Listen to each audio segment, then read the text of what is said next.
Em primeiro lugar, eu quero agradecer muito a, a empresa Vale, na pessoa da Janaína, minha ex-aluna, e tantos ex-alunos por aí.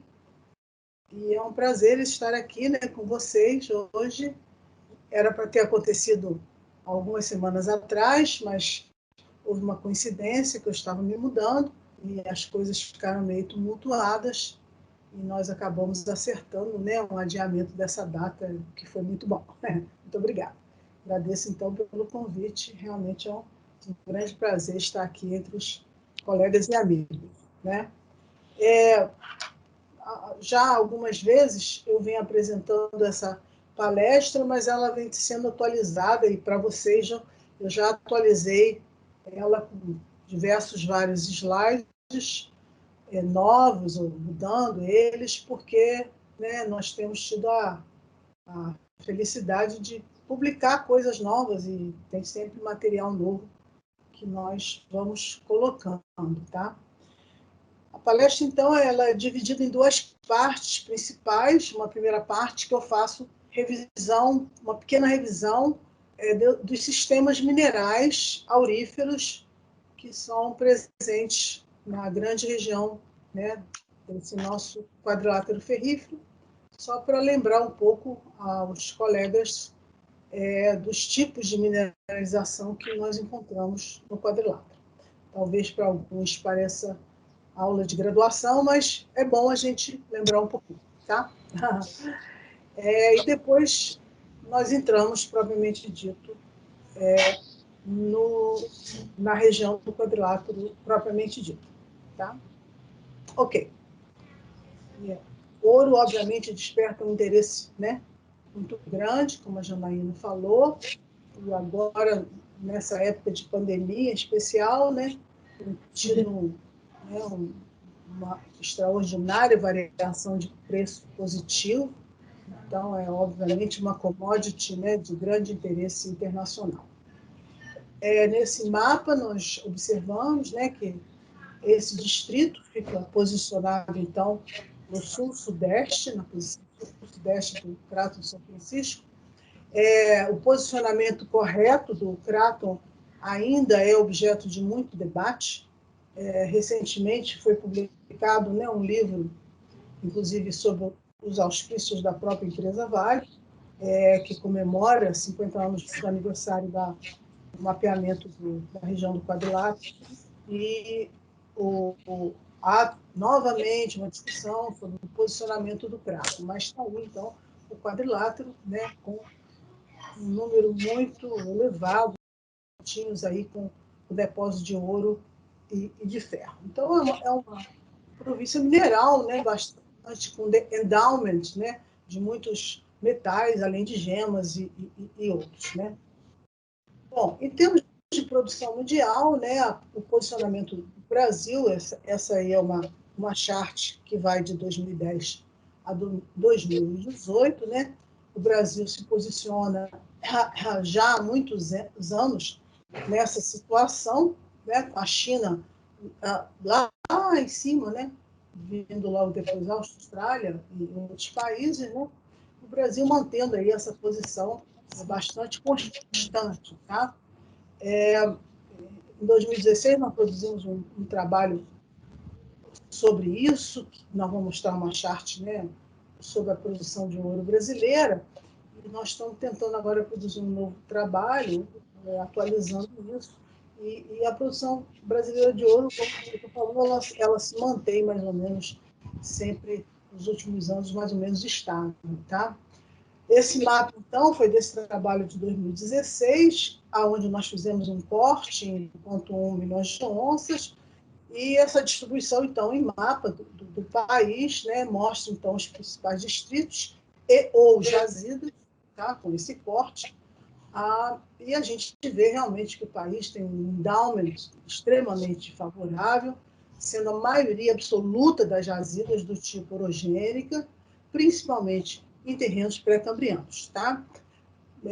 Obviamente, nós temos, claro, uma riqueza muito grande de terrenos retrabalhados, né, de terraços cenozoicos e tal, mas, obviamente, vindos de concentrações primárias em terrenos pré-cambrianos, né? E se nós pegarmos, então, esse corte então, e essas concentrações, a gente gera, então, essa pie chart que eu estou mostrando aí, e uma das coisas mais curiosas, né, é que hoje, né, em termos de recursos, quer dizer, hoje, isso foi em 2016, mas isso se mantém até hoje, em termos de recurso, o recurso, vamos dizer, contido maior do Brasil em termos de ouro não é uma jazida aurífera, uma jazida do tipo IOCG, que é Salom.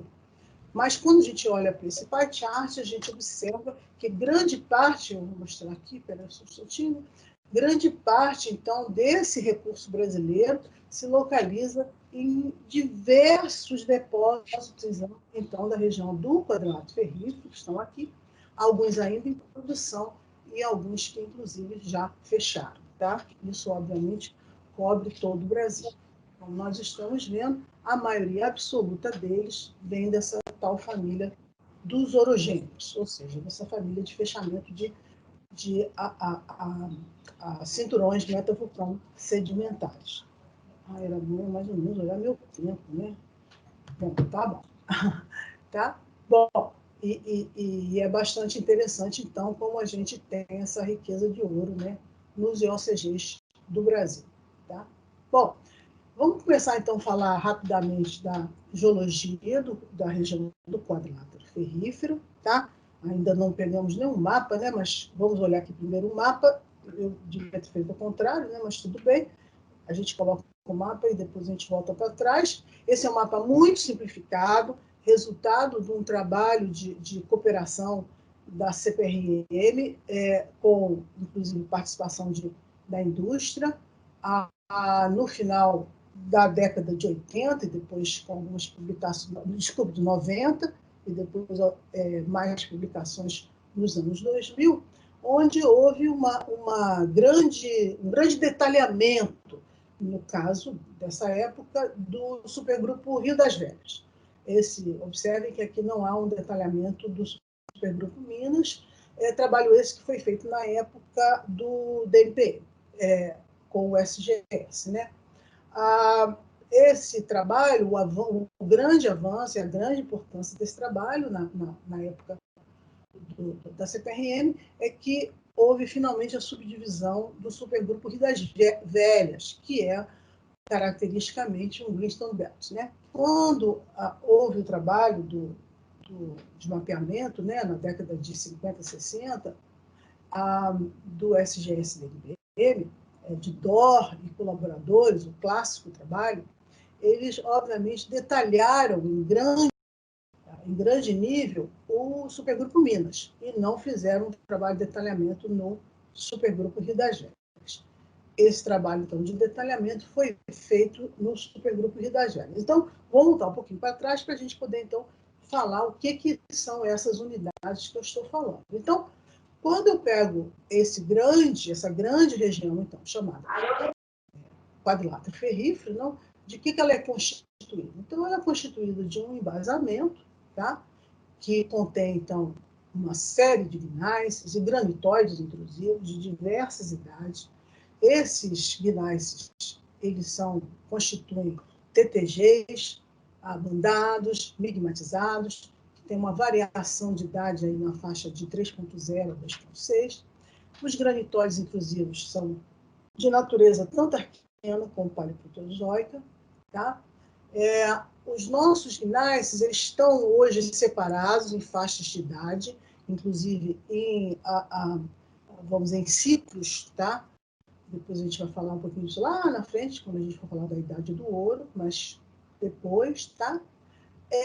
Depois vem um conjunto, então, que foi chamado de Supergrupo Rio das Velhas, que anos depois passa a ser reconhecido como Greenstone Belt, tá? O Greenstone Belt Rio das Velhas, então, ele é subdividido de forma bastante simplificada por Dória e colaboradores, como tendo uma base que é propriamente o Greenstone, né, que é o Grupo Nova Lima. Esse Grupo Nova Lima, então, tem a sua base, naturalmente, formada por rochas cromatíticas, rochas vulcânicas basálticas, vulcânicas máficas, ácidas, intermediárias, E depois nós temos, então, uma sequência mais clássica, chegamos até conglomerados, no Nova Lima e tal. Isso é superposto pelo grupo Baquiné, com uma unidade mais molássica, quartzítica, etc. Bom, depois nós temos o... bom, então, mais ou menos detalhando outra vez esse chamado, né, Greenstone Belt, como eu disse, vem um trabalho da CPRM, quando subdivide, então, melhor, né, esse Greenstone Belt, e passa a chamar, então, em associações de litofaces. Isso ajudou bastante, porque isso mostrou, inclusive, vocês estão vendo aqui, por exemplo, aqui, né, todo mundo meio verde, aqui também todo mundo meio verde, e aqui todo mundo mais claro, mostrando, então, que há realmente uma grande separação, é como se houvesse duas bacias. A gente até está publicando agora um trabalho, o Baltazar e Lobato está saindo um trabalho agora mostrando, então, que há uma grande bacia com um eixo central aqui, né, com uma polaridade bastante clara, onde nós temos ultramáficas e máficas né, no lado, digamos, leste dessa bacia, e uma polaridade oeste. Tá? E esse conjunto, então, dominado por muitas rochas sedimentares. Aqui do lado, bem a leste, na região São Bento e tal, para esse lado de cá, a gente praticamente não tem rochas vulcânicas, só tem rochas realmente sedimentares. Essa separação ajudou bastante, então, a compressão, tem lugar que não está exatamente perfeito, né? As empresas de mineração retrabalham as ideias e tal, mas essa separação ajudou bastante. Bom, sob, então, discordância angular, por cima, então, do supergrupo Rio das Velhas, vem o supergrupo Minas. É a transição, então, né, que agora nós entramos na transição plataformal, saímos do arqueano, entramos, então, no BOI, né, na época do Oxidation Event, agora a gente tem plataforma estável, a gente começa a ter uma extensão de sedimentos muito maior, e começamos, então, a ter um grupo Caraça agora, com grande extensão de conglomerados, quartzitos, filitos, unidades aluviais, deltaica, marinha rasa, etc., até entrarmos, né, abrimos realmente mar com formações ferríferas, aonde estão a elas associados os corpos de minério de ferro, os itaberídeos, etc. Então, agora a gente tem uma estabilidade, né, e grande extensão de conjuntos rochosos, coisa que a gente não tinha no arqueano, né, muito menos, vamos dizer, estável e com um volume de rochas vulcânicas muito maior. Isso se sucede depois, né? O Piracicaba, aí veio agora separadamente o grupo Sabará e, finalmente, o grupo Taculomê. Fecha, então, esse pacote paleoproterozoico, né, que termina vamos dizer, praticamente tudo, digamos, no quadrado ferrífero. Nós ainda temos uma faixinha muito pequena de supergrupo espinhaço, na região do quadrado ferrífero, que fica assim para a porção mais norte, mas ela é bastante estreita, eu nem vou comentar muito sobre isso. Então, isso é o básico, né, da região do quadrado ferrífero, e nós vamos, então, falar um pouco do ouro em todas as unidades que cobrem esses conjuntos. Bom, aonde está o ouro em todas as rochas e de todas as idades? E que tipo de ouro que nós estamos falando, né? Existe, então, ouro orogênico, do tipo sistema ouro orogênico, existe ouro do tipo paleoplácia, associado a metaconglomerados, existe ouro hidrotermal da família ouro PGE, e existe ouro supergênico. Muito bem, tá? E então nós vamos lembrar só um pouquinho o que é cada um deles, para a gente depois, né, poder focar propriamente nos depósitos em si. Tá? Bom, no caso do ouro, vamos dizer, nas diferentes unidades e diferentes idades, nós temos ouro para todo lado. Se andar por aí, você tem ouro para tudo quanto é rocha. Quer dizer, nas rochas granito-gnáceas, por exemplo, ali na região, principalmente a oeste do complexo de Caeté, em contato com as rochas do Greenstone Belt, tem muitas faixas que estão mineralizadas em ouro, ou pelo menos enriquecidas em ouro. A gente fala mineralizada, fica parecendo que tem valor econômico. Não tem valor econômico para nenhuma empresa de mineração, mas elas têm ouro, tá? Faixas com veios de quartzo com ouro. Também na região do Bação, né, ali ao sul, nós temos também várias faixas de greenstone, inclusive dentro do complexo, estão mineralizadas e também nas suas faixas, vamos dizer, em contato com greenstone. Existe mineralização também, existe enriquecimento de ouro. A sequência, claro, o greenstone, que é a principal, por isso que ela está marcada numa cor diferente. As rochas metasedimentares do supergrupo Minas sustentam mais de um tipo de mineralização de ouro, e aluviões também contém, obviamente. Em 2005, com o colega Luiz Cláudio Ribeiro Rodrigues e diversos estudantes e outros colaboradores, nós fizemos um levantamento e, na época, nós chegamos a essa conclusão, né? Fizemos esse pie chart. Mas, obviamente, esse número hoje deve ser diferente, tá? Mas talvez não muito diferente do que isso, né? Mostrando realmente que o arqueano, né, detinha, né, a dominância percentual dos recursos de todo o ouro nessa grande região. Tá? No trabalho que nós publicamos, isso é um livro que foi publicado pela Codemig, ele está online, eu coloquei ali o link, eu acho que a Janaína vai ficar com essa apresentação, não sei, posso passar, não tem problema nenhum, tá? Uma das figuras que nós produzimos foi essa, tá? E ela mostra, então, a distribuição das principais ocorrências no estado de Minas e um foco, né, nessa nossa região aqui do quadrilátero ferrífero, são só as principais ocorrências, né? E é muito interessante, porque se nós pegarmos em termos de estado, né, claro que a maior é Morro do Ouro, é a maior mina a céu aberto do Brasil, inclusive, mas pegando em termos de estado, fora Morro do Ouro, né, todo o resto está na cercania do quadrilátero ferrífero, quer dizer, não só no coração da região do quadrilátero em si, tá? Mas também, né, na cercania, porque eu digo na cercania, porque tem depósitos, como é o caso de Turmalina, por exemplo, que está no extremo oeste, né? Itabira, né, que está lá, né, mais extremo nordeste, etc. Então, realmente, é uma área, vamos dizer, de extrema riqueza, né? Uma coisa, vamos dizer, diferente, né?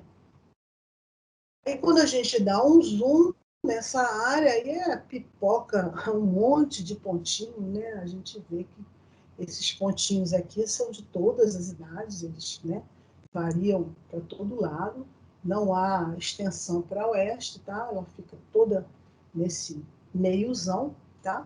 Pegando também as faixas, observem que existem, aqui a gente já está saindo, né, vamos dizer, do coração da área do quadrilátero, das metavulcanos sedimentares arqueanas e também das metasedimentares do supergrupo Minas, e já estamos adentrando aqui o grande complexo Santa Bárbara, que é esse rosa aqui, e estamos vendo diversos depósitos, vamos dizer, nessa vertente leste, que estão distribuídos em várias faixas de greenstone que aparecem em meio ao complexo Santa Bárbara, tá? Eles aparecem ao longo disso aí tudo.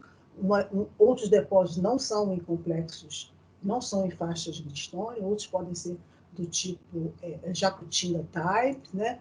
Então há realmente um grande, vamos dizer, um grande universo de depósitos. Bom, esse mapa é um mapa bem simplificado geológico, né? Ele só está separando, então, os complexos, só tem basicamente 3 cores, os complexos, o arqueano em verde e a plataforma, a Minas em amarelo com as formações ferríferas delineadas nessa cor mais marrom. O que eu pintalguei? Né? Eu pintalguei, então, em vermelho, os depósitos mais importantes de idade arqueana, associadas ao arqueano do supergrupo Rio das Velhas. Tá?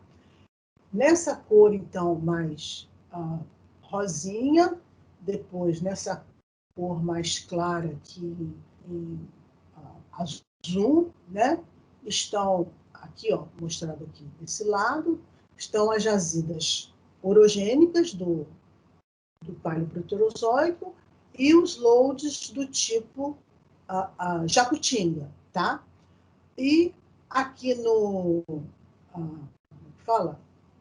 o orogênico ficou com uma cor meio diferente. O cata preta aqui, né, acabou ficando com uma cor meio diferente do que está aqui. E aqui notem, no caso do oeste, que esse mapa cobre, né, o extremo noroeste, eu mostro para vocês, então, 3 pontos importantes, que são as jazidas Foina, Turmalina, que são da empresa Jaguar, e a São Sebastião, que é da M-Gold, que recentemente criaram uma joint venture, né, mas São Sebastião está fora, mas eles criaram joint venture para algumas áreas. E ainda fora daqui, porque não está mostrando, não pega nesse mapa, aqui nós temos afloramentos, né, a flora bastante bem, janelas de rochas bem mais jovens do supergrupo São Francisco, e dentro dessas grandes janelas de rochas do Neoproterozoico e do supergrupo São Francisco, aparecem faixas de Greenstone Belt de Rio das Velhas. Tá? E dentro dessas janelas de Rio das Velhas, então, existem algumas jazidas bem interessantes de idade arqueana, algumas das quais, uma delas, inclusive, está na mão, né, de um empresário particular que vem tentando negociar, enfim, nessa área. Eu estive lá alguns anos atrás, é muito interessante, porque além dela ter ouro orogênico, ela tem uma ocorrência de depósito tipo VMS de zinco, tá? Mostrando, então, a superposição de eventos, ou seja, ela provavelmente formou uma jazida no fundo do oceano, né, do tipo VMS, né, enfim, do tipo cobre-zinco, e durante o fechamento, então, dessas lásticas, né, de VMS, houve, então, a geração da jazida orogênica de ouro. Muito interessante esse setor. Esse setor, então, desse braço noroeste, vou falar muito rapidamente disso, esse braço noroeste ele vem sendo tratado por alguns colegas da Universidade Federal do Rio de Janeiro, tá?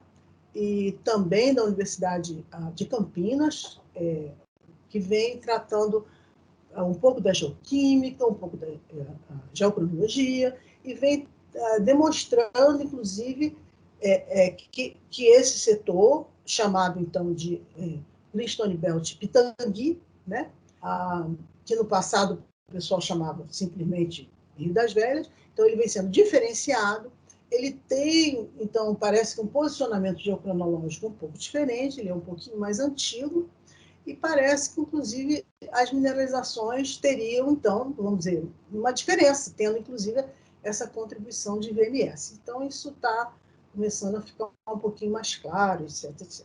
Bom, isso aí é um outro papo. Eu não vou entrar muito nessa conversa, mas, enfim, tudo bem. Então, vamos fazer essa revisão primeiro. Vamos falar um pouquinho de ouro orogênico. Eu acho que todos vocês sabem o que é ouro orogênico, mas não custa lembrar. Então, ouro orogênico são jazidas, né, um sistema mineral que é gerado quando existe uma orogênese. Né? Orogêneses podem ocorrer tanto em fechamento de arco como em fechamento de grandes colisões, tipo Himalaianas. Entretanto, as jazidas orogênicas, por assim dizer, né, de ouro, elas só são, vamos dizer, importantes, elas só têm mostrado ter valor econômico, né, quando elas são geradas a partir de sistemas de arco. Quer dizer, tem que ter arco no meio, e também não é todo arco, e também não é todo movimento de arco, É muito interessante, tem gente que estuda especificamente isso. Elas são sempre associadas à produção de grandes veios. As venulações são um fator, vamos dizer, de importância, estão sempre muito presentes, né?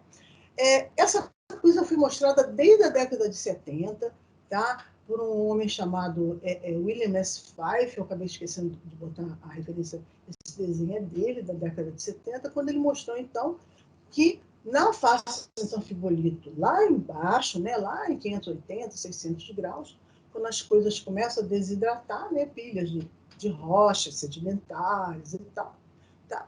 Eu produzo muito fluido metamórfico, fluidos são mais leves que rochas, eles tendem a subir nas zonas de fraqueza, como zonas de cisalhamento e tal. E o ouro, ele é muito interessante, porque ele adora esse tipo de ambiente, porque rochas têm muito enxofre, normalmente, rochas sedimentares, tá? E ouro adora andar com enxofre, principalmente nessa faixa de temperatura, entre 400 e qualquer coisa até 300 e qualquer coisa, tá?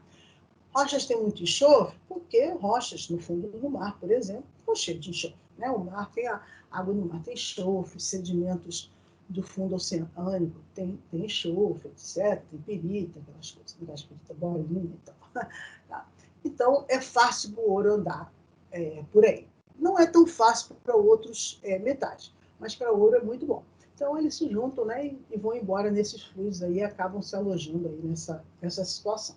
Então, o ouro é particularmente bom para isso. Mais ou menos na mesma época que esse moço começou a mostrar isso, outros autores começaram a ir para o laboratório e fazer experimento do ouro com enxofre e mostrar que realmente isso era verdade. Bom, depois disso, né, aí tudo é história, começaram a estudar isso melhor, né, e mostrar que essas coisas acontecem mesmo, e no fechamento, então, de grandes sequências, então, metasedimentares ou metavulcanos sedimentares, etc., isso tudo pode acontecer. Ou seja, em teoria, todo orógeno pode ter ouro. Mas existem orógenos que têm mais ouro, ou seja, existem cinturões metamórficos que têm mais, tem outros que têm menos.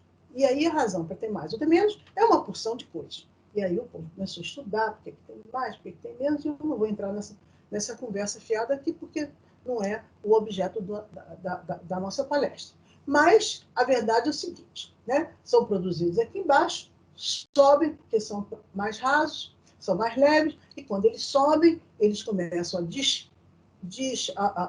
a pressionar e abrem, chega no momento que abrem, eles vamos dizer, se espalham e começam a formar jazidas, porque, né, não tem mais como subir mesmo, porque começa a ficar meio fraquinho. Em princípio, pode dar em qualquer tipo de rocha, tá? Mas a preferência é por rochas que tenham ferro. Por quê? Porque, como tem muito enxofre, se tiver muito ferro, dá muito ferro. Aí o ouro pula do enxofre, porque forma sulfeto.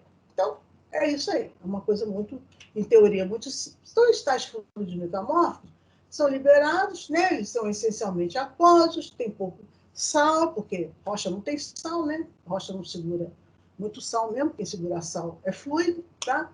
E tem enxofre, pode ter CO2, pode ser H4, porque as rochas também têm outros voláteis, além de água, pode ter CO2, pode ter H4 e tal.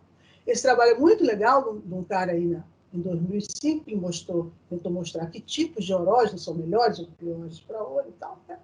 E uma coisa que a gente vem mostrando, inclusive aqui no quadrilátero, né, com os nossos trabalhos com muitos alunos, né, com a Rosaline orientando e outros aqui, etc., é que os outros metais associados, eles dependem muito do tipo da rocha, quer dizer, se está encaixado em máfica, uma coisa, ultramáfica, outra, então é muito rock dependent.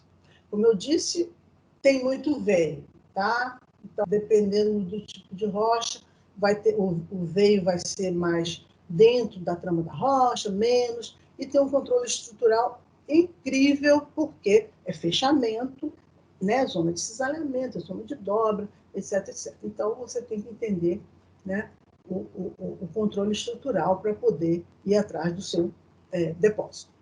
Bom, outro tipo de depósito que tem no quadrilátero são os paleoplastas. Então, os paleoplastas são o quê?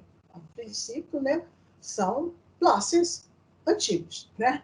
eles são fãs, né? São canais fluviais, né? Que vão gerar, então, a concentração, vamos dizer, a partir da erosão de rochas que tinham ouro, né? No caso do Arqueano, tá? E da, vamos dizer, transição para o Paleoproterozoico, em teoria, seriam coisas desse tipo. Eu tinha lá, né, um Greenstone Belt, por exemplo, cheio de ouro, do tipo, sei lá, o Rio das Velhas, começa a erodir e começa a carregar, então, meu sulfeto cheio de ouro, né, rio abaixo, e que vai acumular esse material, né, todo esse material aqui vai ficar acumulado, depois isso é metamorfizado, ou, antes de ser metamorfizado, elitificado, e vai criar uma rocha conglomerática cheia de sulfeto com ouro. Uma parte desse sulfeto, ó, fica bonitinho, ó, redondinho, porque foi só litificado, né? Beleza, então formou uma rocha aurífera apenas pela colagem de minerais que já tinham ouro. Obviamente, o lugar mais famoso está na África do Sul, né? Que é uma grande, imensa bacia, tá? Com depósitos que, né, que contornam essa bacia como ela é arqueana. O Brasil tem um exemplo arqueano que é Minas, né? Beleza, aqui nós temos. Só que depois que o pessoal começou a estudar isso, eles descobriram que, eles descobriram que, na verdade, esse ouro parece que tem duas etapas. Essa etapa realmente de concentração, né? Sedimentar, e uma etapa metamórfica. Quando fecha a bacia, metamorfiza todo mundo, então parece ter uma etapa orogênica. Então, parece que esses depósitos eles são genéticos. Né? Então, muito interessante. E parece que o caso aqui do nosso quadrilátero também. São lindas as amostras, né? Muito bonitas, os conglomerados maravilhosos. Eles são realmente muito interessantes, a história deles. Finalmente, a gente tem o pessoal chamado jazidas hidrotermais de ouro PGE, de platina, paládio, de níquel, cobre PGE. São jazidas realmente diferentes, porque é um conjunto de jazidas com elementos do grupo da platina, que estão necessariamente ou não associados a rochas máficas e ultramáficas. Tá? Em 2005, tem um livro da Mineralogical Association of Canada, short, tá? Eu vou ter aqui a referência, que dois autores escreveram 2 artigos onde eles tentam organizar as ideias e até classificar, construíram 2 mapas, o Eckerstrand, esse cara, e depois um outro cara chamado Wilde, tá? Com um monte de classificações e tal, eu botei aqui, mas obviamente não vou ler isso, e inclusive aonde eles colocam Serra Pelada, que é um exemplo, né, no Brasil, e Jacutinga, que fazem parte, então, dessa grande, enorme família, tá? Obviamente, cada uma delas tem, né, as suas características diferentes, tem, inclusive, tipos porfiríticos que estão dentro dessa família. Aí tem uma lista enorme de classificação, né? A nossa Serra Pelada aqui e a nossa Jacutinga Taipa aqui. Então, o Brasil não é o único, né, que tem esse tipo de jazida que é diferente, que tem PGE, que tem ouro associado. Nós temos exemplos em Goiás, por exemplo, né? Eu participei de em Cavalcante, uma banca de doutorado, também muito interessante esse depósito lá. Então, são realmente depósitos interessantes, onde os fluidos, via de regra, são oxidantes, o transporte é por cloro, né? Então, a gente tem essa coisa meio, vamos dizer assim, exótica, né? Que tem estudos por aí, tá? Bom, então, acabamos essa revisão. Eu vou mostrar duas pie charts, essa daqui é do Phillips e Powell, mostrando a produção de ouro. Essa figura ela é vamos dizer, baseada em dados de 2013, desculpe, tá? E ela reflete a questão de produção. E o que ela mostra? Ela mostra a produção por tipos de sistemas auríferos, mostrando o seguinte, olha, se eu juntar o Slate Belt, o que é Slate Belt? Slate Belt são as jazidas orogênicas, principalmente da porção leste da Austrália, tá? Que são jazidas de idade dominantemente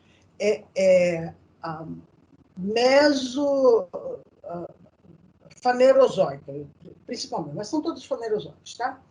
Ou seja, são jazidos orogênicos onde as rochas são todas sedimentares, tá?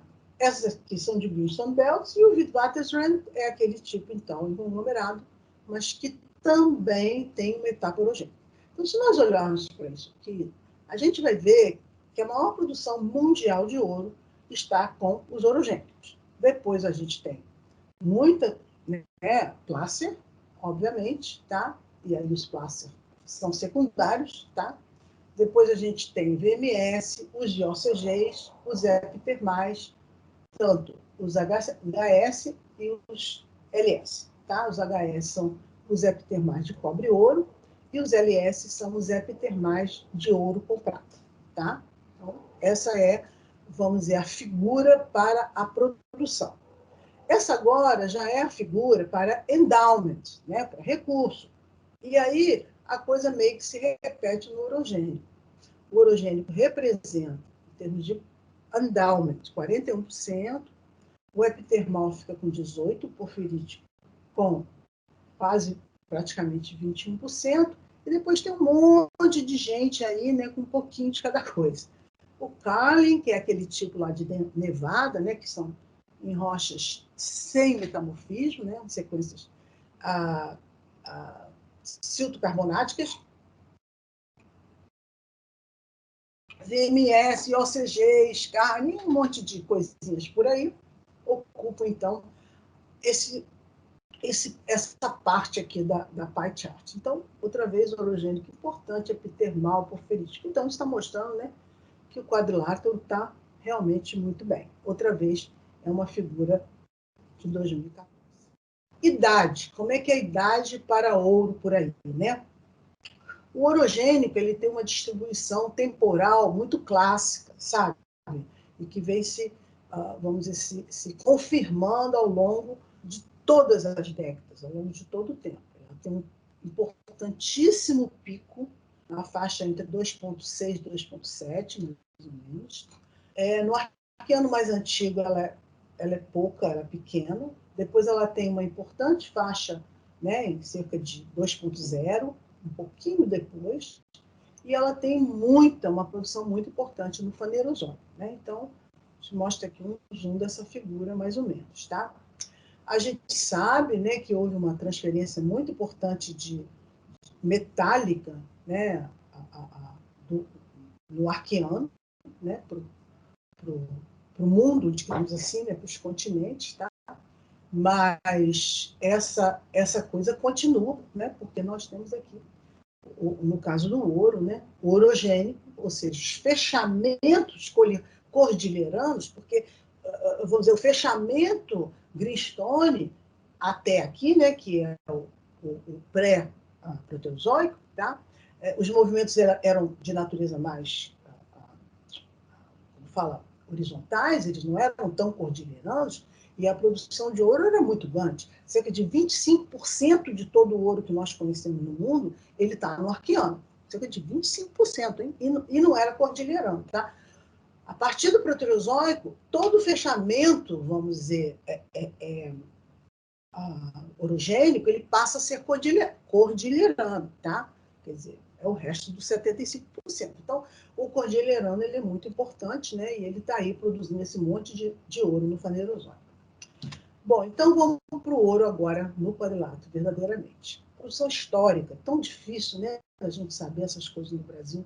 Ai, isso que a gente fez em 2016, eu e o Marco Aurélio, foi um desafio, agora já estamos tentando fazer agora, e é um quebra-cabeça danado. Bom, a gente acha que a produção histórica é qualquer coisa nessa faixa, em termos de tonelada, para o arqueano e proterozoico.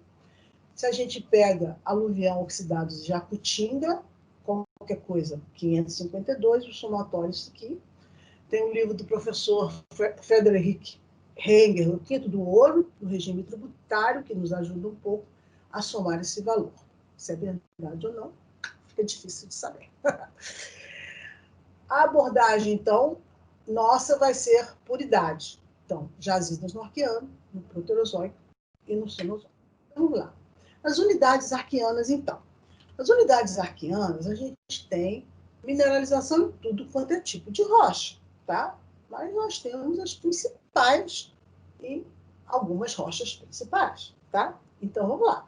A gente tem muita rocha, muita jazida em formação ferrífera bandada, associada a veias de quartzo, a gente tem rochas em ouro em rochas turbidíticas, em rochas máficas, todas associadas às zonas de alteração hidrotermal, carbonáticas, albíticas, zonas de silicificação, sempre com sulfetos, em maior ou menor quantidade. No passado, principalmente em jazidas chamadas a maior de todas, que foi Morro Velho, já fechou, Raposos, que também já fechou, havia um conjunto de rochas, a qual se deu o nome de Lapa Seca, né, que, na verdade, é um conjunto de rochas hidrotermais, né, contendo albita, carbonato, etc., cuja origem, até hoje, é um pouco controversa. Parece que tratasse de uma rocha vulcanoclástica de origem provável máfica. Mas, até hoje, essas minas fecharam e ninguém conseguiu saber muito bem do que se trata essa rocha. Então, a gente pega esse mapa muito legal e, né, tem a distribuição, né, então, desses pontilhadinhos aí, né, aonde nós temos os principais, vamos dizer, distritos, subdistritos, né, e conjuntos de jazidas, e a gente, então, marcou as principais áreas. Então, tem áreas em conglomerados e quartzitos, principalmente no topo, tá? Final do Nova Lima, já transicionando para o grupo Maquiné. Zonas de cisalhamento em si, que são inúmeras, tá? E aí são as zonas auríferas, principalmente em rochas ou sedimentares ou máficas ou ultramáficas. Bife, que é grande formação ferrífera, né, bandada, grande quantidade, e rochas meta-ultramáficas. Repare, eu vou mostrar isso.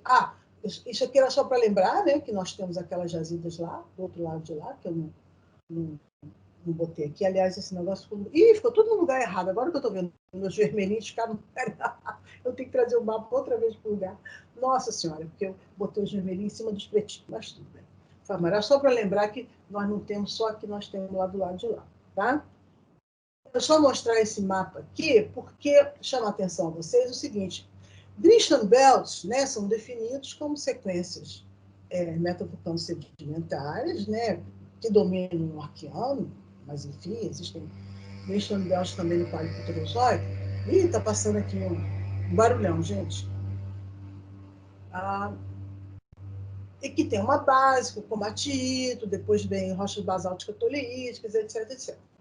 Existem Greenstone Belts cuja espessura, vamos dizer, maior, pode ser a parte vulcânica. Outros Greenstone Belts que podem ter mais o setor sedimentar ser mais espesso e tal. Esse mapa, o que esse mapa está nos mostrando? Que no caso aqui da região do pavimento ferrífero, nós temos uma expressão muito grande de rochas sedimentares. Não só turbiditos, que aqui estão sendo mostrados em vermelho, como rochas vulcanoclásticas, tá? Ou seja, nós temos muito pouco, aqui nesse cinzazinho, rocha vulcânica. A expressão de rochas vulcânicas é muito pequena, tá? Isso, por exemplo, ocorre no norte do Canadá, por exemplo, tá?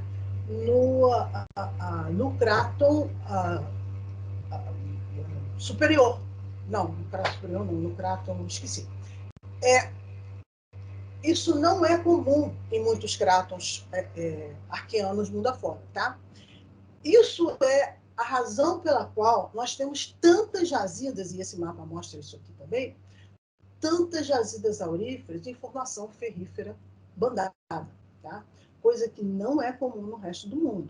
Então, isso foi uma coisa, vamos dizer, uma coisa muito legal para o caso do Rio das Velhas. Por quê? Porque as jazidas de formação ferrífera bandada dão a essa região um volume de minério aurífero muito grande.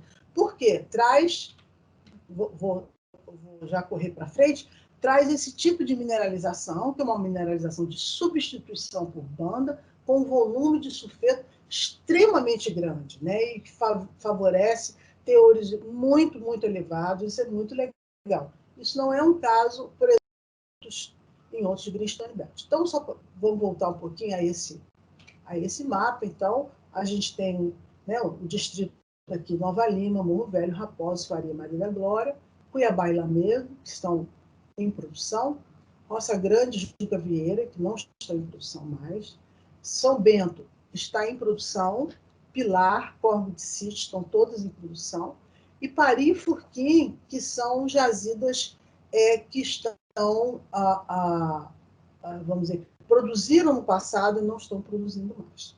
Bom, então vamos para frente um pouquinho, e nós vamos dar um zoom nesses 3 grupos aqui, então, Cuiabá, Morro Velho, e essa área, então, do São Bento, Pilar, Corvo do Sítio. Tá? Aí eu vou falar um pouquinho de Pari também aqui.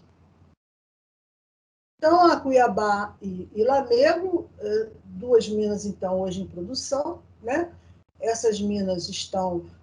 eu queria só fazer um comentário rápido com vocês, é que essas jazidas arqueanas, embora arqueanas, e em rochas arqueanas, elas são muito afetadas pela deformação paleoproterozoica, que tem essa orientação nordeste-sudoeste, que é a orientação, como vocês estão vendo, dos sinclinais paleoproterozoicos, como é esse caso aqui, do sinclinal, por exemplo, né, Ouro Fino e outros, tá?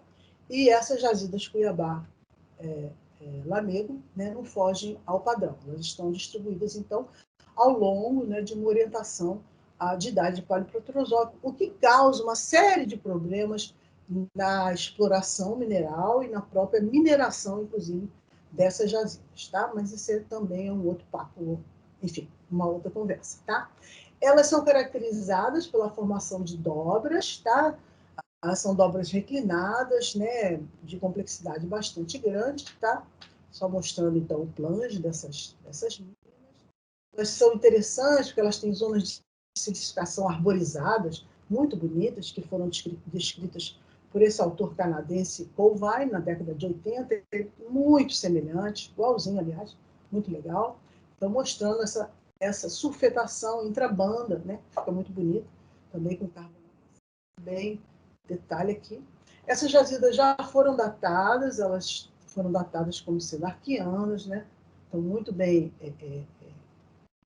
entendidas, né, nessa idade. Recentemente, trabalhos de mestrado de estudantes meus, com a professora Rosaline, também mostraram que o vulcanismo associado a essas 2 jazidas é um vulcanismo de arco continental, um pouco diferente do vulcanismo basáltico, né, de outras partes do Rio das Velhas, que é um vulcanismo toleítico, aqui é um vulcanismo andesítico, um pouquinho diferente, né, mostrando uma característica, vamos dizer, geotectônica diferente para essas 2 jazidas, é bem legal. Tá?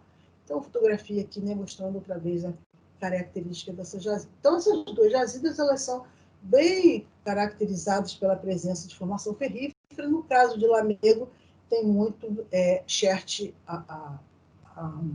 ferruginoso e carbonoso. Tá? No caso de Cuiabá, vem sendo descobertos mais e mais, já se conhecia no passado, mas vem sendo descoberto mais corpos de minério em rochas máficas, tá? Metandesito, etc. No passado foi explorado um pouco em metabasalto, que vem gerando, assim, inclusive, um volume de recursos bastante interessante e trazendo, né, agregando valor para a companhia, muito, muito bom. Até acabou de ser publicado um trabalho na Audiology Reviews de um aluno nosso, né, que era, inclusive, funcionário da empresa. Tá? Corpo em metamáfica também foi explorado no passado em Juca Vieira, tá? Ali perto de uma máfica no domínio aqui de Caeté, tá? Mas essa mina já fechou, então alguns corpos em metamáfica são conhecidos aqui, gerando também grande quantidade de veios. Tá?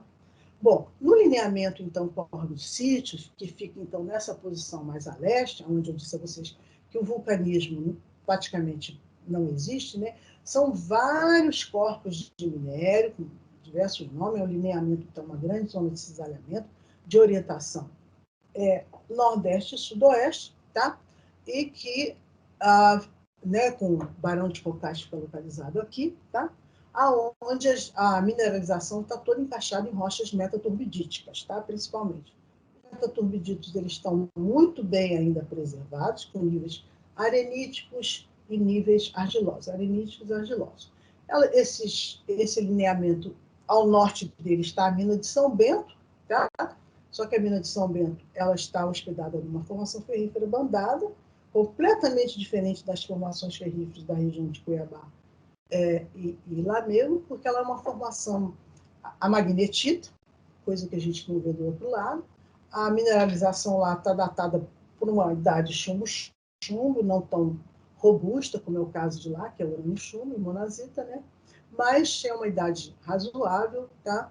Aqui o sulfeto é arsenopirita, um pouquinho diferente, não há vulcanismo qualquer associado aqui, né? Lá tem basalto, tem andesito e tal, a situação é um pouquinho diferente.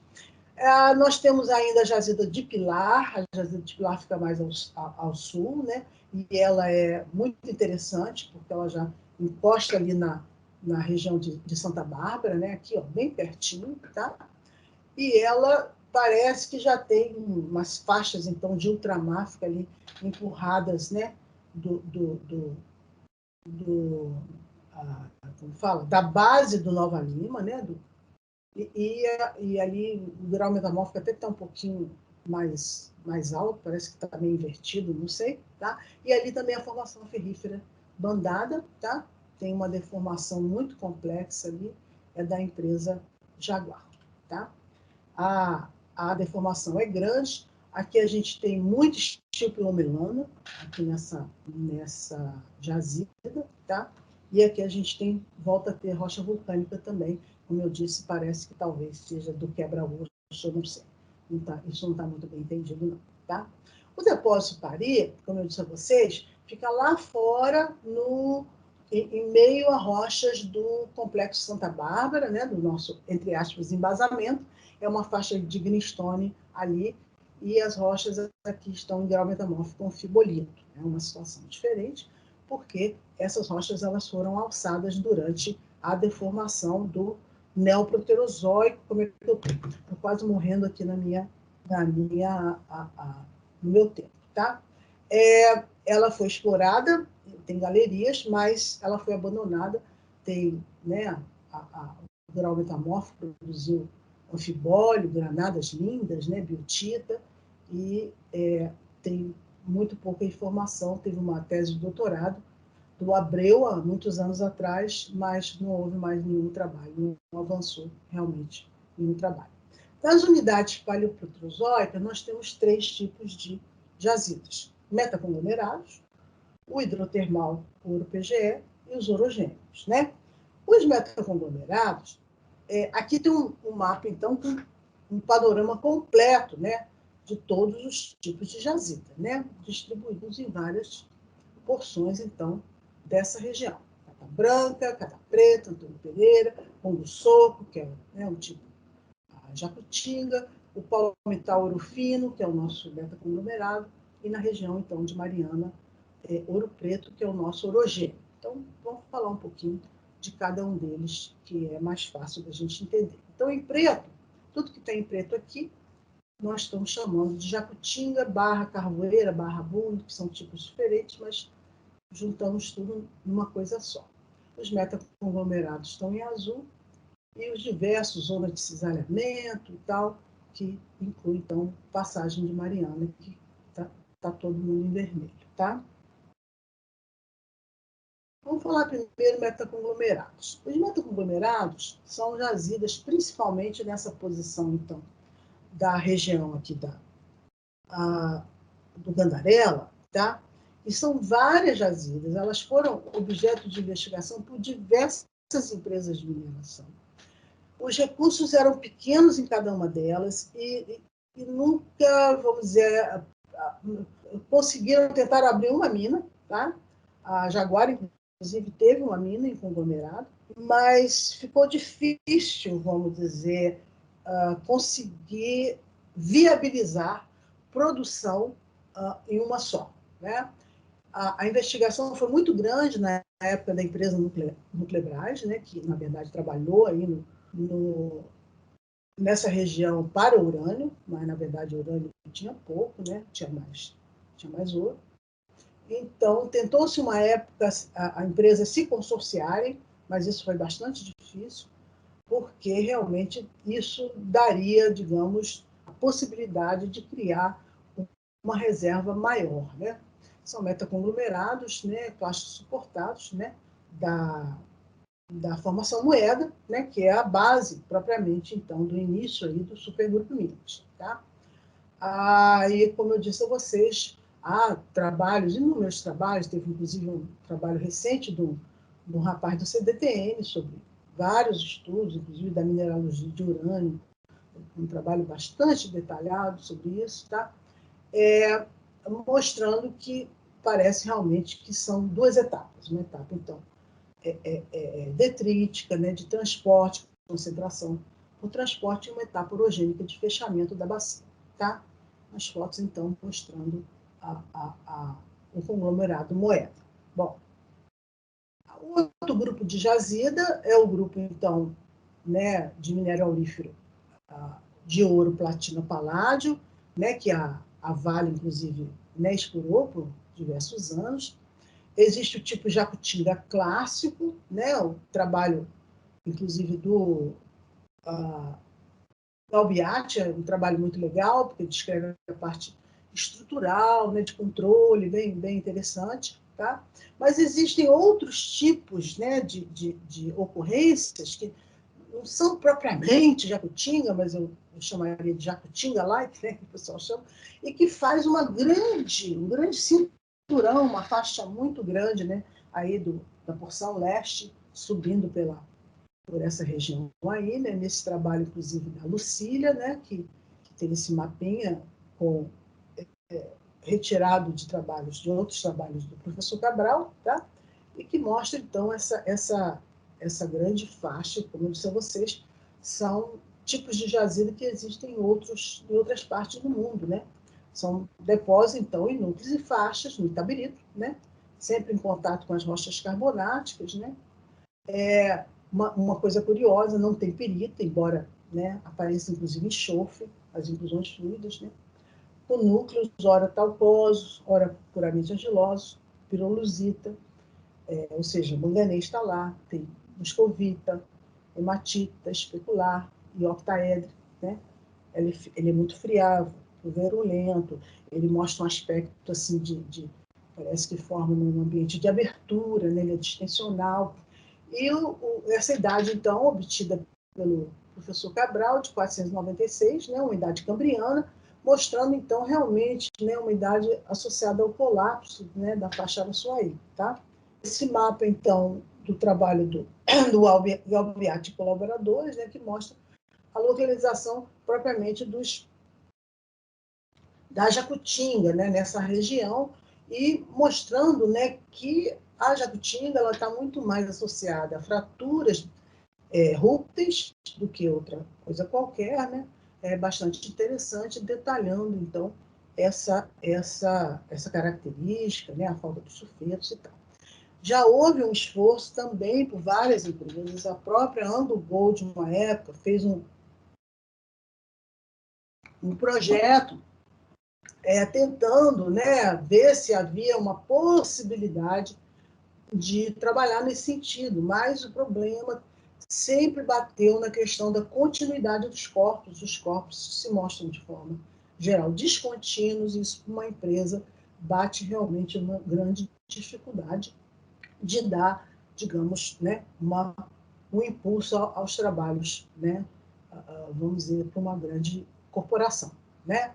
Algumas fotos, então, do trabalho do Albiati, mostrando, então, essas lindas figuras, né, vamos dizer, dos loads, digamos, né, dos loads de extensão. Eu lembro que uma das últimas vezes que eu levei, inclusive, aluno para visitar, né, a Vale estava desistindo de produzir ouro, porque tinha pedido de garimpeiro, invadindo a área, umas coisas assim, né? Bom, finalmente nós temos no Paleoproterozoico os tipos orogênicos.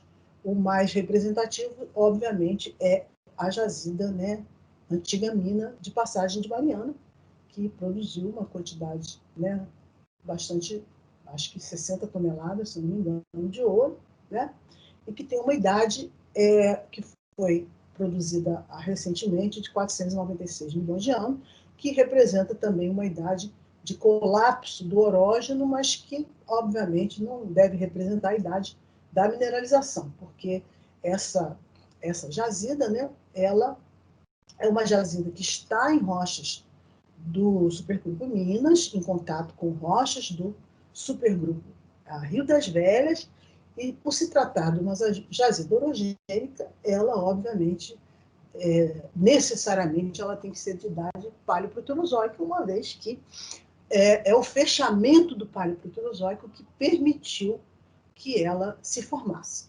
A razão dela ter um grau metamórfico um pouquinho maior, outra vez, deve-se dar ao alçamento, né, do orógeno Araçuaí, na porção leste do quadrilátero ferrífero, que alçou todos os conjuntos rochosos, né, no leste, como é o caso de Itabira, como é o caso da Mina Pari, como é o caso da Passagem de Mariana, né, trazendo, então, as porções mais fundas, de grau metamórfico um pouco mais fundo, né, para cima. Né? Essa idade de 496 mostra, então, o retrabalhamento do Cambriano, sugerindo, então, um evento de larga escala no Cambriano. Eu vou mostrar um mapa para vocês que mostra isso. Tá? Então, no caso de Passagem, o que a gente vê? Esses lindos, esses maravilhosos veios do tipo orogênico clássico, né, com controle de budinagem, com controle de shear, muito bonito, tá? Que você podia estar na mina, sei lá, Cuiabá ou São Bento, né, muito semelhante, né, encaixado, no caso, em Itabirito, tá? Por sob rochas do Rio das Velhas, né?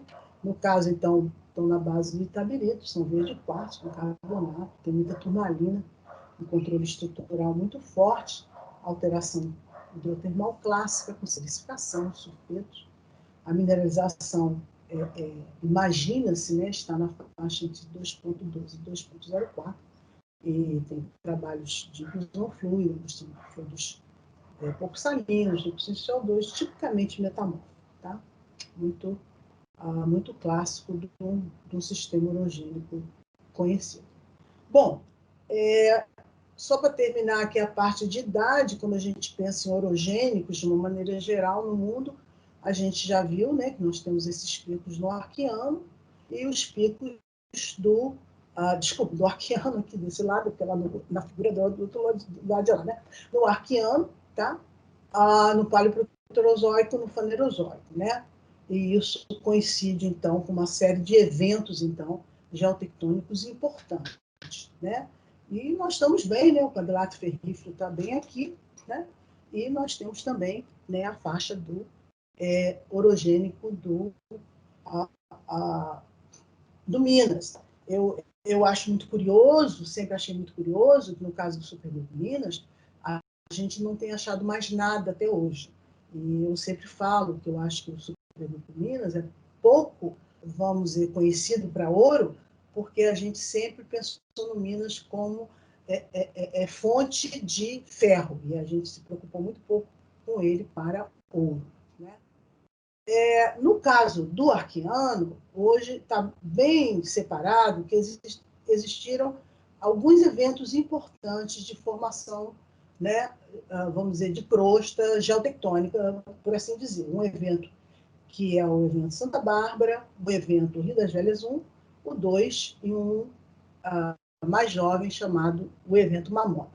O evento Mamona, que é o mais jovem, entre 2.760 a 2.680, tá? Ao qual está relacionado o evento de mineralização aurífera, entre 2.672 e 2.730. Então, a mineralização aurífera é exatamente o evento de fechamento colisional que, né, os autores, então, que trabalharam sobre isso, Lano et al. E outros colaboradores, né, chamaram de evento Mamona. Os outros são eventos de formação de crosta, arco de ilha, arco continental, etc. Tá? Então, né, a mineralização aurífera está numa mona, muito bem. E a gente, então, pode pegar esses dois eventos principais, né, pegando as cidades de Lamego e de, como fala?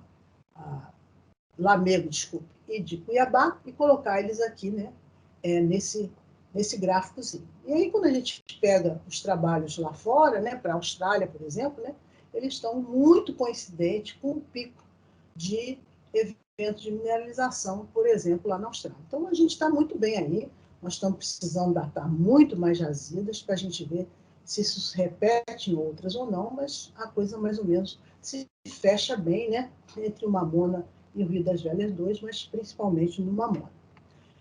Esse aqui é um mapa produzido por uma estudante de doutorado que vem trabalhando com a gente. O que ela vem mostrando? Ela montou um mapa, então, mostrando a distribuição das idades cambrianas, tá? E essas idades cambrianas, elas estão reproduzidas, então, em vários locais. A gente mostra a idade cambriana aparecendo, por exemplo, na região do Lamego, naquela jazida Lamego aqui, ó, tá? Tem idade cambriana, quer dizer, a jazida é arqueana, mas tem idade cambriana. Em Ouro Preto, lá em Mariana, tem idade cambriana, né? A Jacutinga tem idade cambriana. Essa idade cambriana, ela corresponde à idade do G5, que é a granitogênese que produziu uma série de tipos de gemas na faixa Araçuaí, né? Tem colegas lá da UFOP que vêm publicando sobre isso também. Então, parece que houve um evento, vamos dizer assim, muito importante na faixa Araçuaí, talvez de fluidos magmáticos misturados com meteoros, a gente não sabe muito bem, durante o colapso do fechamento neoproterozoico, né? E que gerou, então, esses fluidos e que vieram parar, inclusive, aqui na região do Carolato Ferrífero, mexendo com isso.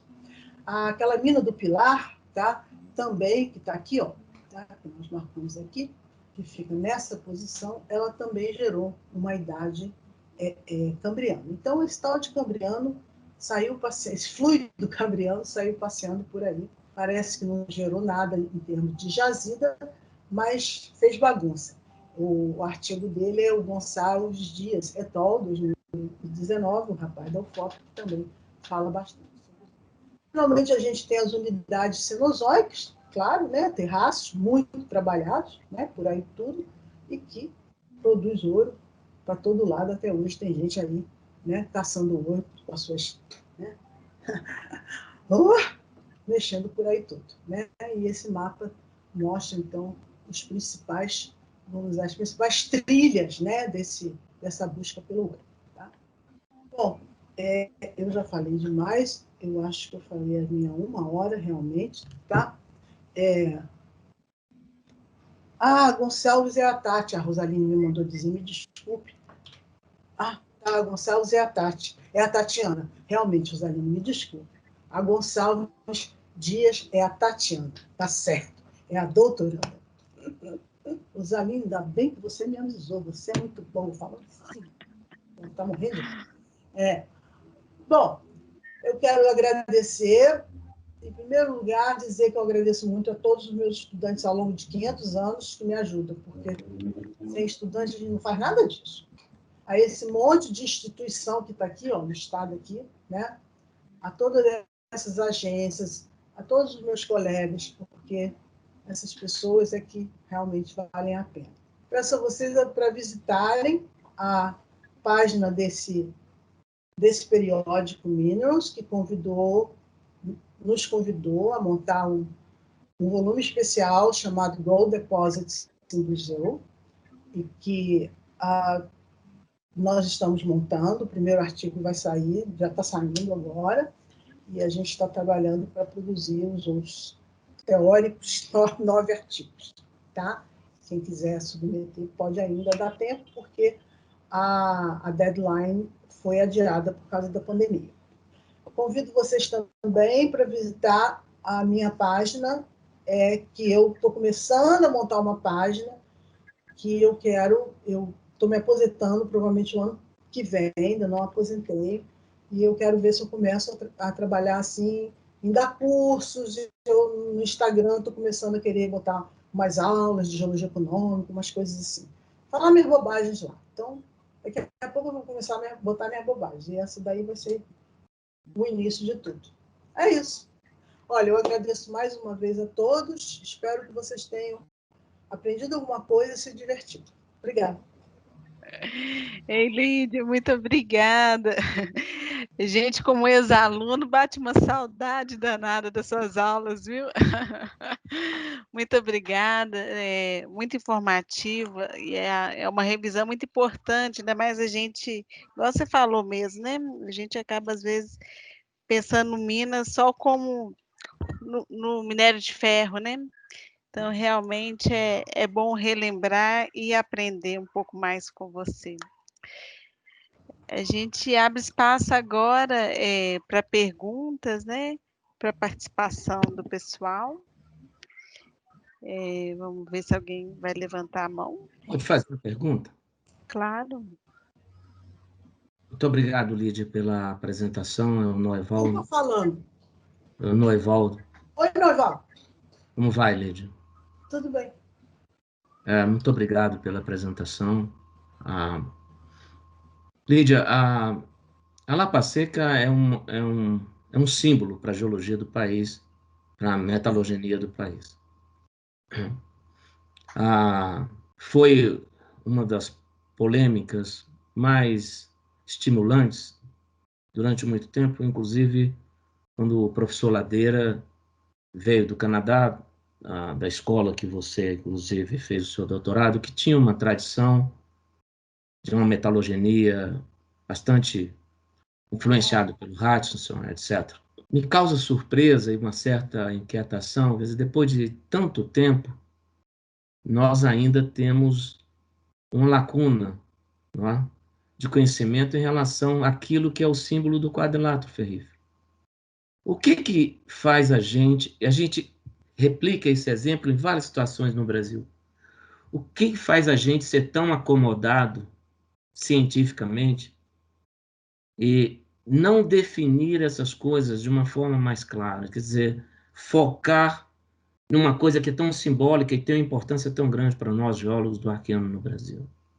Eu acho que você tem toda a razão. É uma coisa muito estranha, porque, veja, quando eu comecei a trabalhar com a Anglo, e já tem muitos anos, não existia mais mina. Quer dizer, a última vez que eu entrei numa mina da Anglo com Lapa Seca, na Mina Velha. Tá? Bom, e ele já não tinha, a empresa já não tinha mais interesse em nada, era muito difícil você conseguir. Sabe, Noivaldo, trabalhar às vezes com as empresas, você já trabalhou em empresa de mineração, você sabe como que é isso. Nem sempre a empresa se interessa em ajudar, né? A academia, ou co-participar com a academia. Né? Depois, quando eu consegui, vamos dizer, começar a trabalhar com eles, etc., etc., você não consegue mais trabalhar com os furos de sondagem antigos, porque eles estão todos caídos nos galpões, os galpões estão meio destruídos, etc., etc. O que é a Lapa Seca, digamos, né? A Lapa Seca é um pacote de rochas hidrotermais, e aí tem a zona do carbonato, a zona do sulfeto, a zona da albita, a zona... Então, o ideal seria que a gente pudesse acessar realmente um furo de sondagem completo, por exemplo, tá? Ou, no passado, ter uma frente de lavra, né? Porque, por exemplo, eu conheço um dos mais belos afloramentos, que fica numa beirada de estrada, assim, um colega meu me levou, é lindo. Ele é a zona do carbonato, só tem carbonato lá. Então, por exemplo, até já falei, a gente podia pelo menos estudar aqui por isótopo, mas a gente só vai estudar a zona do carbonato. Eu não vou conseguir estudar a Lapa Seca toda, você está entendendo? Então, fica, vamos dizer, um pedaço da história. Então, teria que ter uma mina que tivesse Lapa Seca, que a gente tivesse acesso a todos os tipos de Lapa Seca. Porque a primeira vez que eu tive certeza que a Lapa Seca não era uma rocha foi quando eu fui olhar o cromo, eu lembro direitinho disso, olhando o cromo lá na tese, acho que foi a tese, do professor Ladeira, porque o cromo variava de não sei quanto até 800 ppm, sei lá, uma coisa assim. Então, né, obviamente, era uma rocha com uma variedade muito grande. Então, a nossa maior dificuldade hoje é ter acesso às rochas. Não tem rocha, não tem. Então, tem que ter uma jazida que tenha lava seca.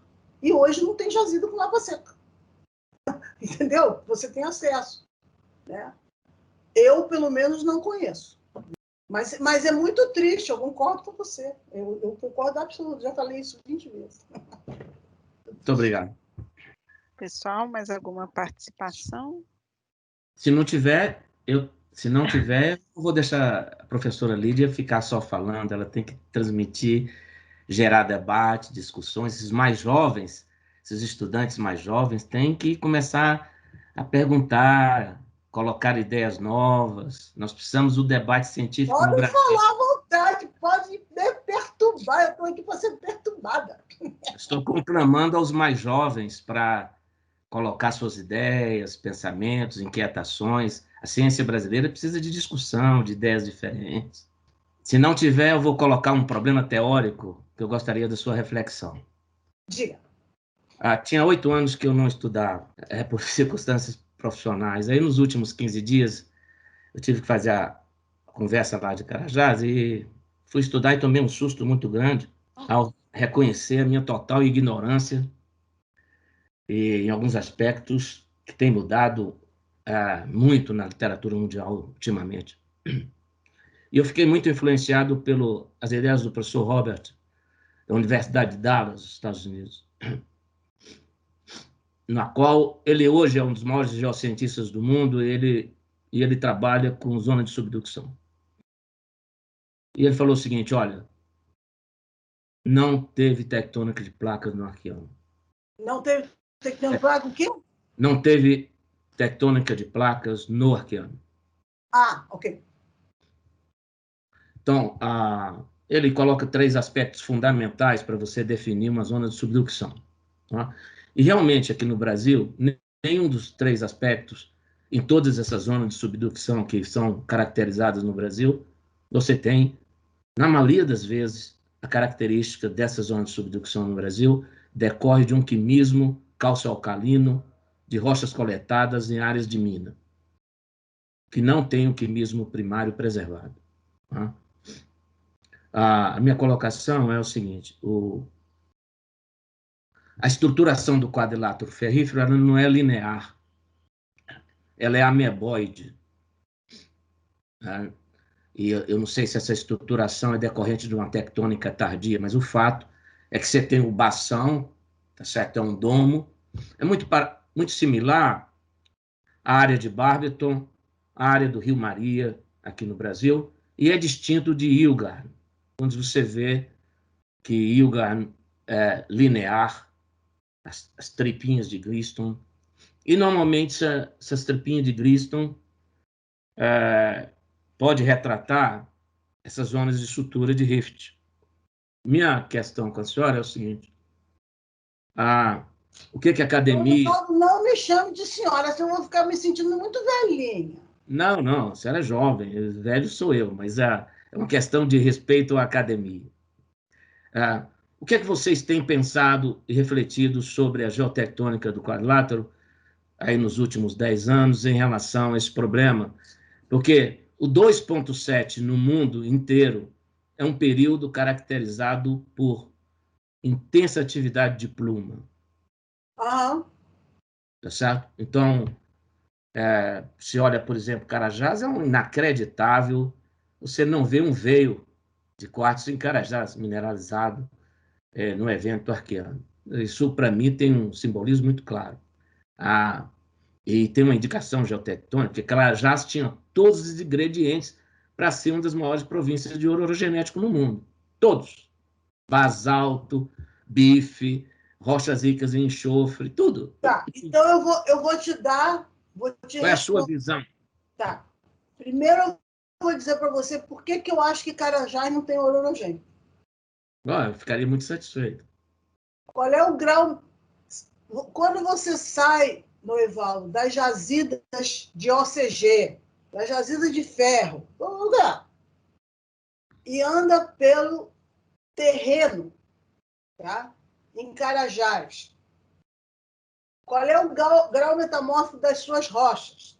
As rochas têm o quê? Qual é o grau metamórfico? Elas são jaspilitos, elas são basaltos ainda com amígdalas, não são? Ah, sim, claro. Então, o grau metamórfico é quase que inexistente, não é, Noivaldo? Mais ou menos, professora, porque a senhora, por exemplo, quando vai no Pojuca, a senhora tem uma paragênese de Não, antorfilite. mas peraí, aí você já está falando de jazida. Eu estou falando Mas isso, das rochas fora das jazidas. de uma maneira geral, você chegou ao Faz Xisto Verde e chega ao Faz Anfibolito próximo às falhas localmente. A senhora tem razão. Sim, nas falhas. Eu estou É, dizendo, se você não tem falha, se você não tem jazida, em termos de terreno, fora de qualquer coisa diferente que seja de falha de jazida, as rochas parecem que saíram do mar ontem. Você concorda comigo? mais ou menos. Eu acho que a senhora está fazendo uma análise do ponto de vista geral que tem validade e está correto. Quer dizer, Agora, o jaspilito de lá, por exemplo, ele é uma rocha que ainda preserva macro e micro dobramento. Desculpe, bandamento. Macro e micro bandamento é uma característica de formação ferrífera pré-metamórfica. Quando você leva ele para o microscópio, ele não tem quartzo ainda, ele ainda é xértico. Ora, isso significa que ele ainda não viu nada acima de 200 graus. Para ter ouro orogenético, vamos dizer assim, ouro orogenético, a condição sine qua non é metamorfismo. É por isso que não tem ouro orogênico lá. Não tem metamorfismo. eu acho que esse é um bom raciocínio. Eu acho que é uma boa indicação que deve ser pesquisada. Sabe onde está o ouro orogenético de Carajás? Alguns quilômetros abaixo. Mas lá na superfície não vai ter, por isso. É possível, mas a gente tem ouro orogenético em rochas de faces grau metamórfico muito baixo. Na Austrália mesmo, os exemplos que a senhora coloca são argilitos, ardósias, tá certo? E, Mas aí é evidentemente... a dose.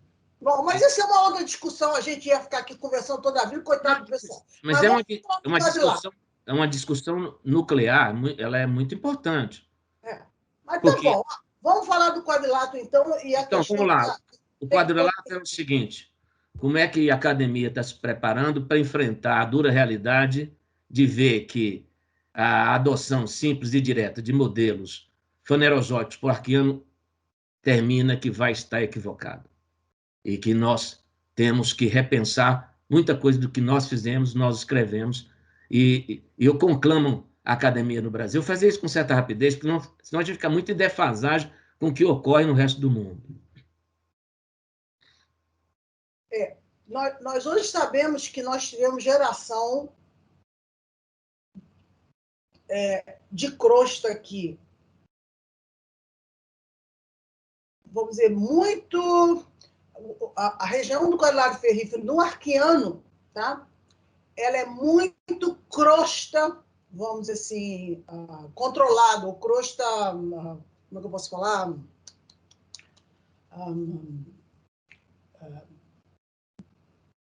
Controlada, posso dizer. Ela não tem muita origem mantélica, tá? Por exemplo, quando você pega os TTGs em outros Greenstone Belt no mundo, eles são comumente sódio controlados, tá? Os nossos são muito potássicos, tá? Coisa que é diferente de outras partes do mundo, ok? O nosso Greenstone, como você viu naquele mapa, ele é muito sedimento dominado. Ele tem muito pouca rocha vulcânica. Essa é uma das possíveis explicações para a gente não ter VMS, como é o caso do Yilgarn, tá? O Yilgarn tem ouro orogênico e tem VMS, nós não temos, tá?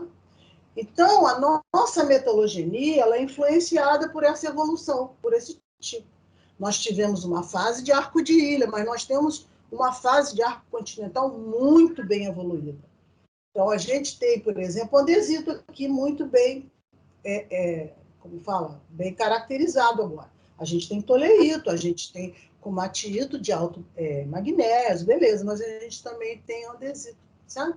Então, o nosso Greenstone é um pouquinho diferente. Tem Greenstone no Canadá que são parecidos. Por exemplo, Yellowknife é muito parecido com a gente. A sequência de Yellowknife é muito parecida com a gente. Então, a gente também não é dizer que a gente é diferente para dizer as coisas no Brasil têm que ser diferentes. Não é isso, não. Tem outros Greenstone Belt no mundo, de idade semelhante à nossa, que é semelhante com a gente.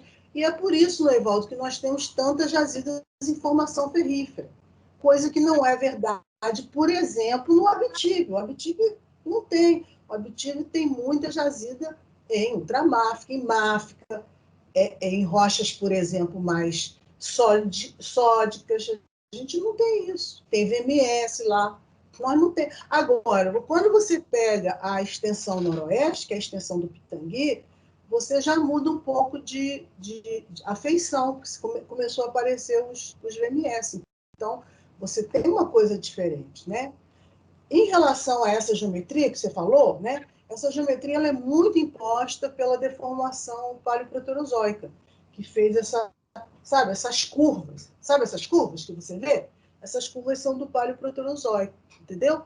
Que modificaram. Porque a deformação arqueana, a orientação principal dela é noroeste-sudeste, tá? Mas a deformação paleoproterozoica, ela é nordeste-sudoeste, e ela deu essa voltinha. A sorte é que ela não é muito, ela não criou uma foliação assim, sabe, destruidora. A deformação destruidora é a brasiliana, que ela é mais forte no leste. Ela não entrou tanto para dentro, né? Entendeu? Então, essas voltinhas que você vê, elas são paleoproterozoicas, entendeu? Entendi. O Yilgarn, por exemplo, não tem isso. O Yilgarn, graças a Deus para eles, eles mantiveram a coisa no arqueano. Por exemplo, os greenstones do sul do Canadá, eles ficaram preservadinhos no arqueano. Então, isso é bom para eles, né? Porque não bagunça, né? Aqui é difícil.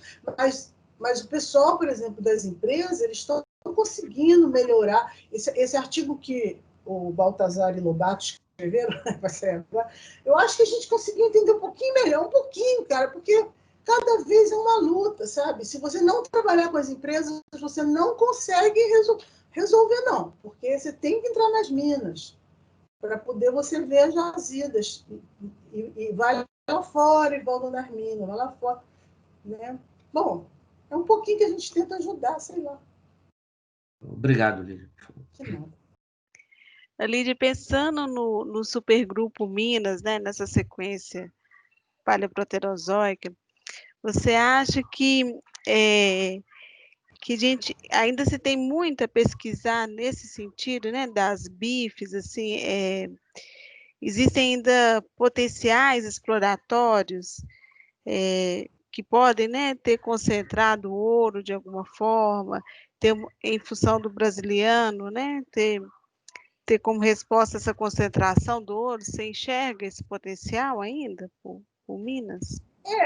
Olha, tinha uma época que eu conversava muito com o Rosier, né, sobre o Minas, porque ele sempre trabalhou mais no Minas, né? Às vezes eu conseguia carregar ele para o Rio das Velhas, mas tinha que levar ele para a mina subterrânea, e ele detesta a mina subterrânea, porque realmente é meio sufocante. Mas é o que eu falava para ele. Olha, Carlos Alberto, eu acho que as pessoas não gostam de pensar muito como se chama? No Minas, como um gerador de possível ouro orogênico para além da faixa leste. Porque, veja, o que acontece na faixa leste, na faixa da passagem? Porque ali na zona da passagem de Mariana, tem muita jazidinha ali. Tem um corredor, né? Ali, um monte de buraco que foi trabalhado pelos antigos e tal. Só que o que aconteceu? Ali, durante o Neoproterozoico, ele expôs as fatias de grau metamórfico mais alto, como eu falei. Tudo ali foi as fatias de grau metamórfico, elas foram trazidas pelo neoproterozoico, tanto as rochas do paleoproterozoico tipo passagem, como as rochas, as jazidas orogênicas arqueanas tipo Pari, como as jazidas de ferro tipo Itabira. Todo mundo subiu, né? Fez assim, pá, tá? Beleza. Só que, à medida que você sai do leste, começa a caminhar para o oeste, que o grau metamórfico do Minas, ele é baixo, mas ele existe. As rochas, né, são filitos, etc, etc, tem zonas de cisalhamento. Só que eu acho que sempre quem trabalhou no supergrupo Minas não deu menor pelota para mais nada a não ser ferro, porque só interessa ferro. Você está entendendo? Então, eu não sei, quer dizer, por exemplo, tem rochas espetaculares no Minas, tipo os filitos carbonosos. Filito carbonoso é uma rocha que eu gosto de dizer, são latas de lixo. Filito carbonoso é rocha lata de lixo. Tem tudo quanto é metal naquelas porcarias daquelas rochas. Elas têm ouro, elas têm níquel, elas têm cobre, elas têm uma opção de coisa. Quando você cisalha elas, quando você bota elas, né, no fechamento orogenético, bom, ouro é uma coisa que você sempre concentra nelas. Então, eu não sei, eu acho que é uma questão de olhar de cultura de exploração no Brasil, sabe? Que não se teve para o Minas. Agora, veja, eu não sou geóloga de exploração, gente, eu nunca fui, eu sou uma acadêmica, eu trabalhei na Nuclebras 10 anos e eu não mexia com isso, não. Né? Eu fui olhar para ouro depois que eu saí da Nuclebras. Então, eu acho que, às vezes, sei lá, às vezes já fizeram isso, eu não sei, eu estou falando aqui, mas às vezes alguém já fez isso. E eu estou falando besteira, mas eu penso muito nisso, porque, veja, porque, olha, o ferro, se você olhar o mapa das jazidas de ferro do quadrilátero, o que acontece? Você vê as tripas de ferro, de formação ferrífera, e você vê as jazidinhas de ferro. Cada lugar da jazida de ferro, o que é aquilo? Aquilo é um furo onde passa um fluido, e que tem um ferro, não é isso? Em volta tem o quê? Rocha de Minas. Totalmente, vamos dizer, untouched, que não foi tocada. Será que aquelas rochas já foram avaliadas? Eu não sei. Não sei, Janaína. Então, assim, você que é uma mulher, você é uma mulher ferruginosa dentro da Vale, não é? Ferruginosa. Professora, eu lembrei de uma coisa agora, só um pouquinho, me perdoe. Há 35 anos nós publicamos um trabalho em que caracterizávamos na região de Pará de Minas, Pitangui, um sistema de hot spring arqueano. As texturas foram reconstruídas, as rochas reconstruídas, inclusive na época que nós definimos como atitos da região. E nós imaginávamos que as ocorrências de ouro, lá de Pitangui, por apresentar uma paragênese absolutamente distinta dos depósitos orogenéticos, mereciam um enfoque genético diferente. O tempo passou, eu nunca mais li. Quer dizer que tudo aquilo que foi levantado naquela época não tem o menor sentido. Quer dizer, não existe um sistema de alteração hot spring, que em alguns lugares no mundo produz ouro, e foi realmente uma ideia, uma má ideia. Qual é a visão? Ou isso não foi à frente?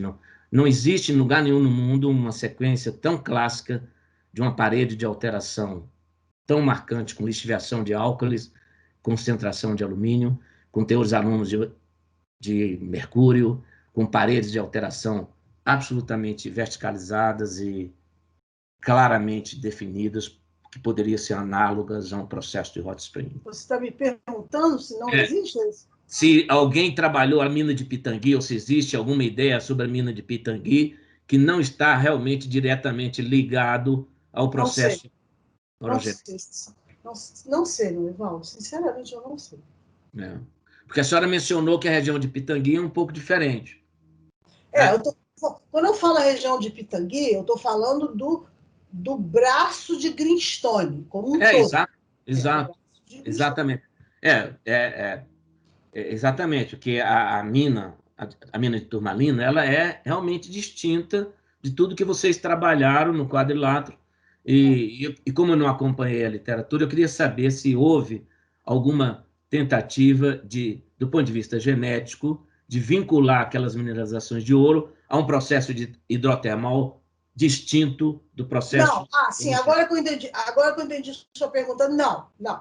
São jazidas orogênicas, todas elas, tá? Uhum. O grau metamórfico, de uma maneira geral, é um pouco mais alto, tá? Uhum. Ao ponto, veja, já está demonstrado em várias partes do mundo que, à medida que o grau metamórfico no orogênico aumenta, você transiciona né, para ter... Eu já cheguei a orientei 2 pessoas, uma no Amapá e uma em Tocantins, em jazidas desse tipo, que quando o grau metamórfico começa a aumentar muito, começa a aparecer granito, tá? Natural. Porque você já está lá mais embaixo e tal. E quando aparece granito, dependendo do volume desse granito, etc., pode haver metamorfismo de contato, tá? E se houver metamorfismo de contato, começa a ficar com cara de, entre aspas, escarnito Hohenfels, ok? Tá? Okay? Então, por exemplo, em turmalina tem um corpo de minério lá que tem umas granadas bolotas. Então, fica com cara de textura Hohenfels, você entendeu? Então, existem artigos, por exemplo, na literatura, que mostram mesmo a transição do orogênico por uma coisa, inclusive, que eles começam a chamar de intrusion type, sabe? Porque, sabe, olha, aquele conceito do Groves, do contínuo, entendeu? Ele já meio que caiu por terra. Por quê? Primeiro que não existe orogênico de faces granulito, que é impossível você gerar um orogênico de face granulito, porque no granulito, na verdade, o fluido não é produzido. O fluido vai ser usado para virar migmatito. Então, sabe? Então, é todo... Enfim, é uma confusão danada esse negócio, mas a verdade é que lá é diferente, o grau metamórfico é mais alto, parece que, pelo que eu percebo, o volume de rocha vulcânica é maior, né? E começa a aparecer umas coisas VMS-cas, né? Professora, a paragênese me parece que tem alguns elementos muito sintomáticos em turmalina que difere totalmente do quadrilátero, em termos de... A senhora concorda com isso ou não? Ou não é bem isso que eu estou falando? Por exemplo... Acho que não. Por exemplo, eles não? têm muito antimônio, mas a gente tem muito antimônio aqui em algumas jazidas também. Ah, tá. Tá? A presença de antimônio no Evaldo, no orogênico, ela é totalmente hospedeira controlada. Totalmente. Ok. Totalmente. Bem, Lídia, agradeço imensamente sua participação, né?